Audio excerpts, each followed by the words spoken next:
everyone. I'm finally, freshly showered here. Finally sitting down to try to do the video and talk about posture.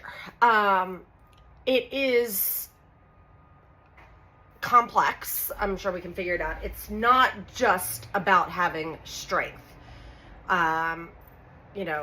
Take my little one, for example. He could do the Superman where he could get on his belly, arms and legs up, and hold it for an extended period of time. He has that strength. That's the extensor strength. He can do a sit-up. He can now hold a chin tuck. We had lost that for a little bit. But he cannot hold posture. So part of it is that it's not just pure flexion and extension strength. It's getting the muscles to work together to keep you in a midline position. So I'm not like turning on my extensors the whole time I'm here. I'm not turning on my flexors. I'm not thinking about them. What I am doing is I'm having an awareness of where my body is in space. So recognizing that I'm like this and just hanging out on my extensor ligaments and stabilizing with my neck extension here at the suboccipital, which is that joint right below the skull. It's recognizing that when I come up, I can find a place of midline, and where my muscles can work together to keep me in this position. But if I don't recognize where my body is, it's really hard to find good posture. And we're going to sink into what is the easiest.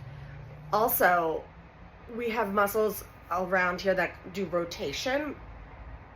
And using our rotation is really, really important. I like to think of them as the link that holds the flexion and extension together. They kind of are the ones that like help bring the whole system.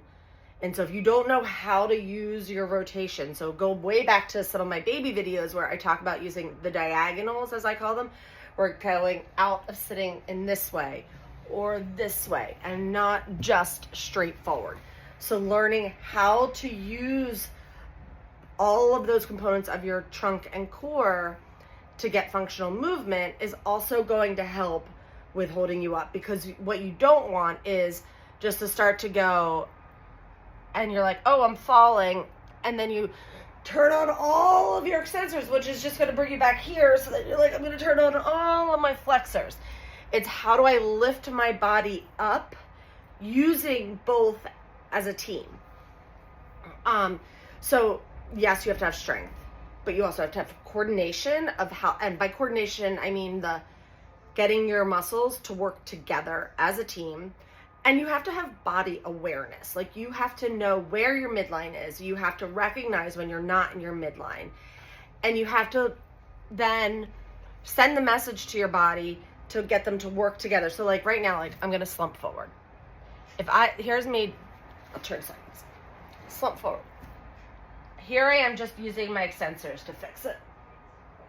And now look I just want to go back. And actually I was holding a chin tuck, so I would be like this. And then I'm going to come back forward.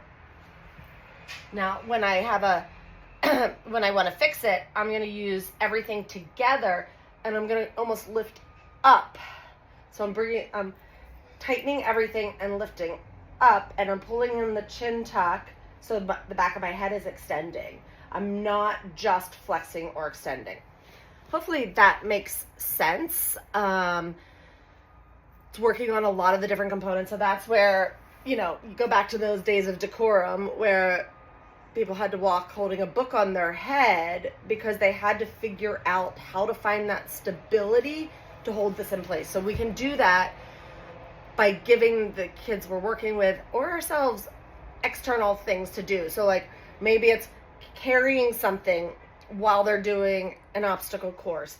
Maybe it's sitting with something on their head and seeing how long they can hold it. That practice is going to help with posture. What questions do you guys have? And don't forget to check out our posture exercises that we have in our shop. Thank you.